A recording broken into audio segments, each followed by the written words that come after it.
एक आराखडा असतो की डेव्हलपमेंटसाठी बेसिकली.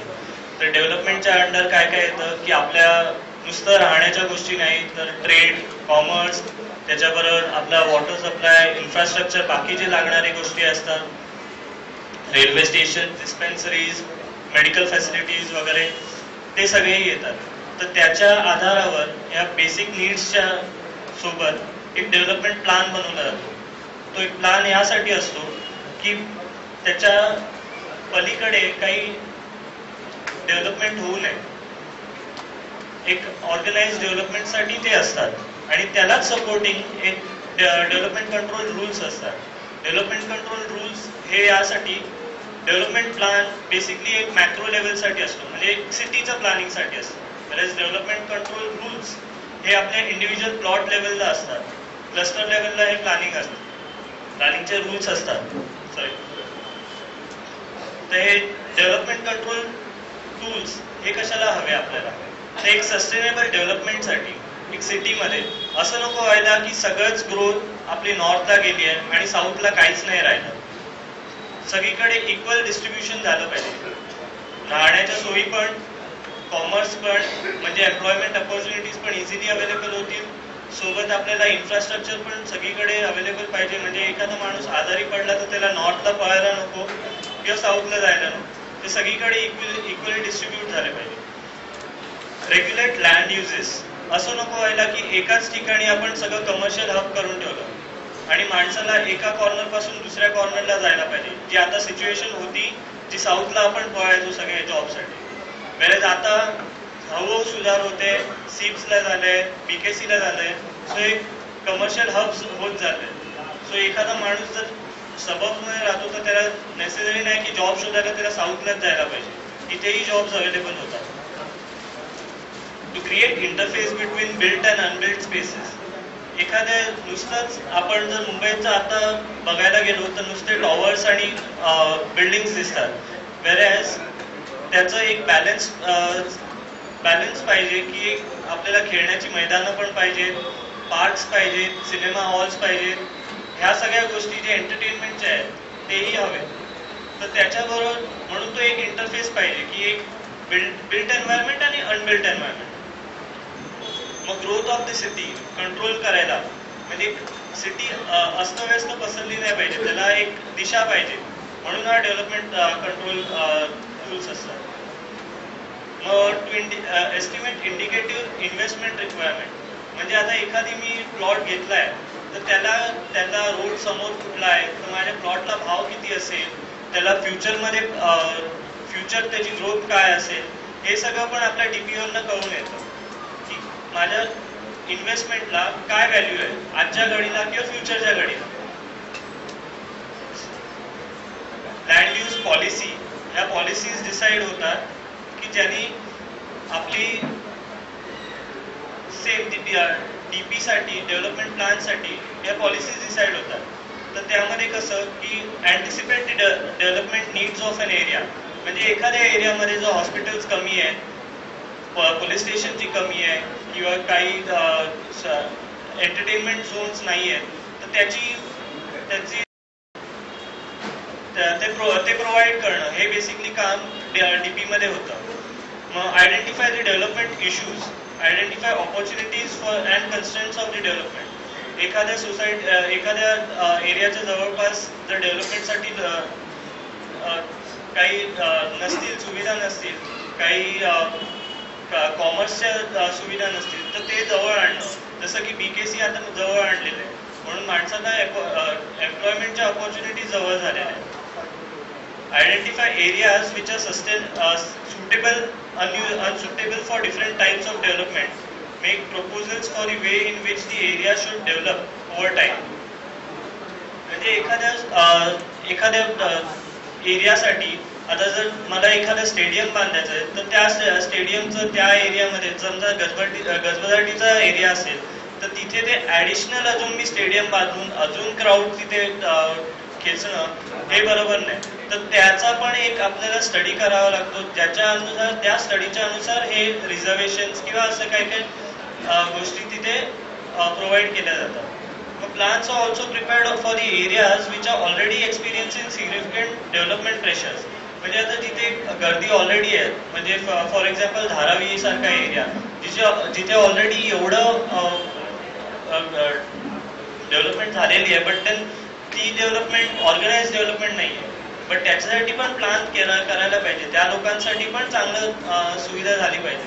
सो त्यासाठी पण आपल्या डीपी मध्ये ते सगळं दाखवलं जातं. तर या वेस्टर्न सबर्ब्सचा एरिया जो आपण पकडला त्यामध्ये आपण येतो RC वॉर्डमध्ये.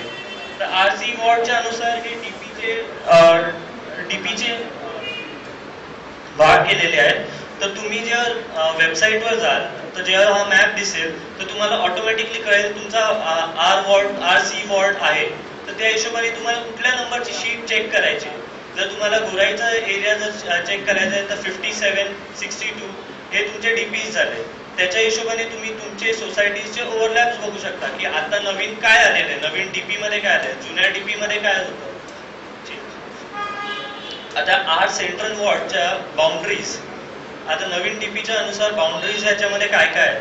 तर संजय गांधी ईस्टला संजय गांधी नॅशनल पार्क आहे, वेस्टला गोराई कुलवॅन विलेज, नॉर्थला देवीदास लेन पासून चौगले नगर बोरिवली ईस्ट पर्यंत आहे, साऊथला खटाऊ इस्टेट बोर इंडस्ट्रीज पासून एक चारकोप अप टू क्रिक पर्यंत महावीर नगर पण त्यामध्ये आहे.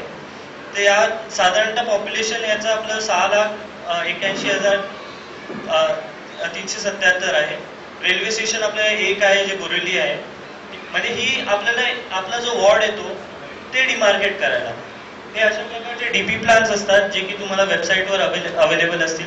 आम्ही साधारणतः आपले जे गोराईचे पण पार्ट्स मध्ये डीपीज मध्ये असणार, तुम्हाला एका डीपी मध्ये सगळंच मिळणार नाही. सो मग कुठले कुठले डीपीज सिलेक्ट करायचे तर त्या हिशोबाने मी यांचं 6 डीपीज आहेत ते गोळा केलेले आहेत.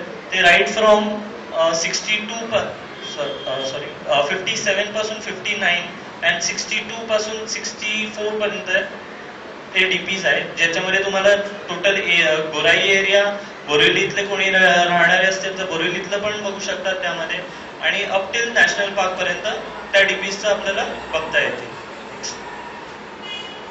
हा एक साधारणतः डीपी दिसायला असा असतो ज्यामध्ये कलर कोडिंग असतात वेगवेगळ्या, ज्याच्यामध्ये तुम्हाला रिक्रिएशनल स्पेसेस, आता हे ग्रीन दिसत आहे ते रिक्रिएशनल स्पेसेस आहेत. तशा प्रकारचे वेगवेगळे जे काही म्युन्सिपल रिझर्वेशन्स असतील, काही अशा प्रकारचे आता नवीन आलेले काही रिझर्वेशन्स असतील तर ते असतात. नेक्स्ट एक लेजंड दिसेल तुम्हाला, म्हणजे एखादा डीपी जर वाचवायचा असेल डेव्हलपमेंट प्लॅन तर त्याच्यासाठी एक लेजंड आहे, त्यांनी एव्हरी शीटच्या खाली दिलेलं आहे. तर हे डेझिग्नेशन्स आहेत. म्हणजे आता हे जे आहे ते ऑलरेडी म्युन्सिपल रिझर्वेशन्स आहेत जे त्यांनी दिलेले आहेत डीपी मध्ये.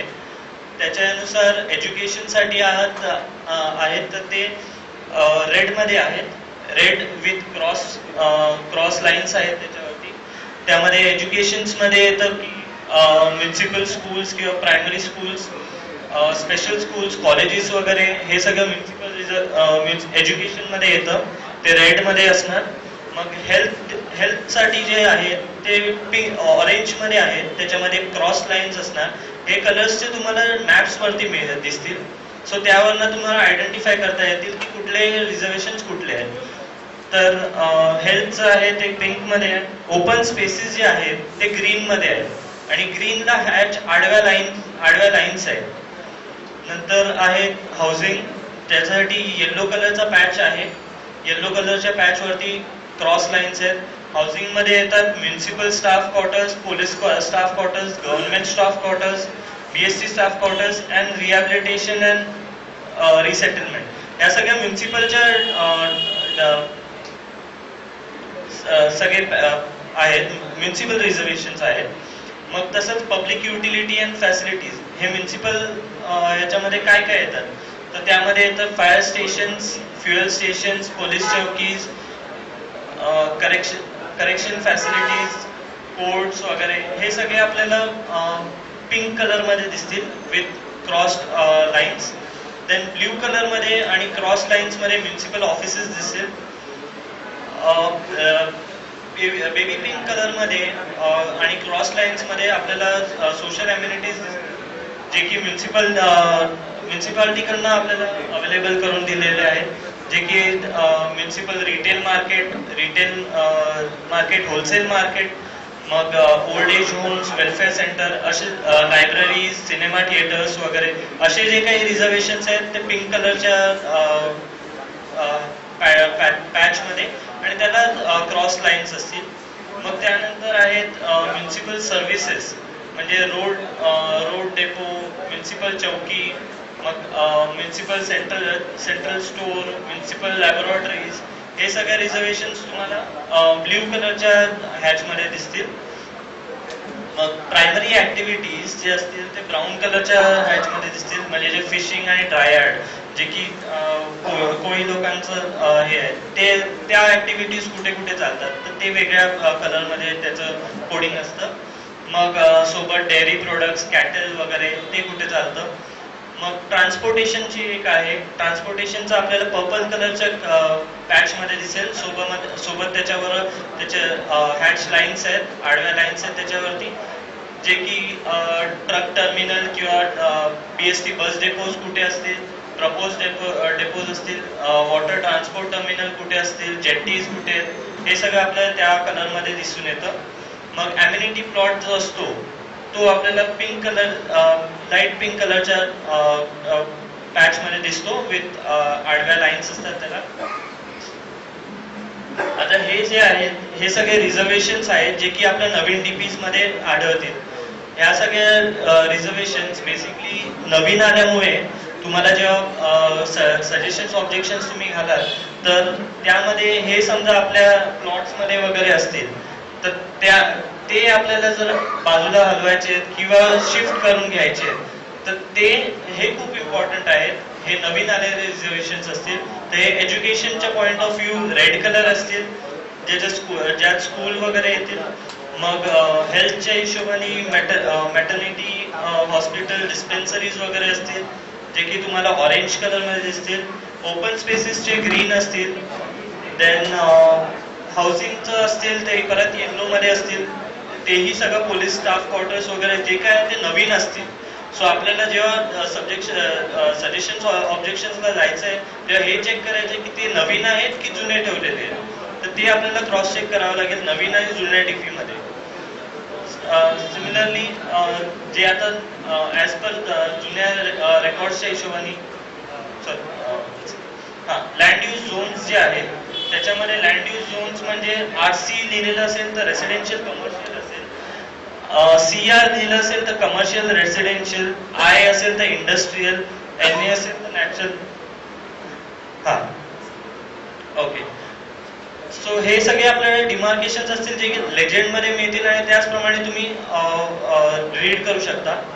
आता FSI डिमार्केशन्स असतील DP मध्ये, ते की तुम्हाला तुमच्या प्लॉटच्या इथे बेस FSI किती आहे त्याच्यावरती प्रीमियम A च्या हिशोबाने किती FSI आहे, देन TDR च्या हिशोबाने किती आहे आणि प्रीमियम B किती आहे.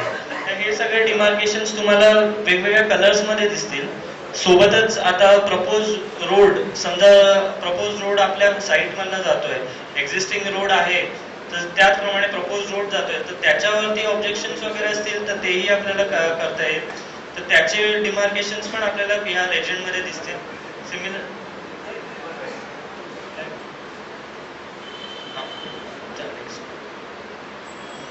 हे बेसिकली RC वॉर्डचं DPs आहेत, जसे मी आधी 6 मांडलेले होते तसेच त्याच प्रकारे.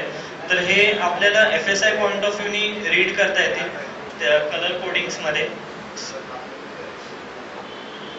आता डेव्हलपमेंट कंट्रोल रेग्युलेशन्स, हे रेग्युलेशन्स बेसिकली कशाला असतात? The purpose of development control regulations guide municipal officials. आता त्यांना पण एक दिशा पाहिजे की डेव्हलपमेंट प्लॅन जर आपण ठेवलाय तर त्याच्या हिशोबाने माझ्या डेव्हलपमेंट कंट्रोल रूल्स जे माझ्या इंडिव्हिज्युअल प्लॉट लेवलला जे लागत आहेत तर ते कुठल्या हिशोबाने हे करता येतील, फॉलो करता येतील. तर त्यासाठी मग म्युन्सिपल ऑफिशियल्सला होतं मग तेच सिमिलर प्रकारे ते एखादा लँड ओनरला होतं की माझ्या प्लॉटवरती FSI किती आहे, त्याचप्रमाणे मी FSI च्या हिशोबाने किती बांधकाम करू शकतो हे सगळं रूल्समध्ये येतं. मग व्हेरियस प्रोफेशनल्स म्हणजे जे आर्किटेक्ट्स, इंजिनियर्स वगैरे जे इन्व्हॉल्ड असतात त्यांनाही हे सगळं डेव्हलपमेंट कंट्रोल रूल्स होतात. Then control regulations act as a guide for formulating various development. म्हणजे फ्युचर डेव्हलपमेंट्स जे आहेत हे सगळं एक त्याला पाथ देतात की त्या हिशोबाने हे सगळे झाले पाहिजे. आता हे डेव्हलपमेंट कंट्रोल रूल्स हे बेसिकली कुठे आढळतात, तर हे जेव्हा residential, commercial, recreational, institutional, amenities, infrastructure हे वेगवेगळ्या प्रकारचे डेव्हलपमेंट्स आहेत ज्याला आपण फॉलो करायला आपल्याला बेसिकली डेव्हलपमेंट कंट्रोल रूल्सला फॉलो करावं लागतं. ज्याचं काही बांधकाम करायचं आहे तर त्यासाठी. मग त्यामध्ये जर कॅटेगरायझेशन बघितलं तर ओपन स्पेसेसचं असतं, हाईट ऑफ बिल्डिंग्सचं असतं, म्हणजे हाईट मला किती मिळू शकेल, माझं जर एअरपोर्टचा पाथ आहे तर त्याला किती हाईट मिळू शकेल. सेटबॅक जर माझ्या रोड सेटबॅक असेल तर ते किती जाईल, फ्लोर हाईट्स, पार्किंग स्पेसेस, मग refuge areas, fire fighting, population to land use. आता त्यामध्ये पण एक रेशिओ असतो ज्याप्रमाणे डेव्हलपमेंट होते. मग बेसिक हॅबिटेबल लिव्हिंग पॅरामीटर्स जे कसे असले पाहिजे.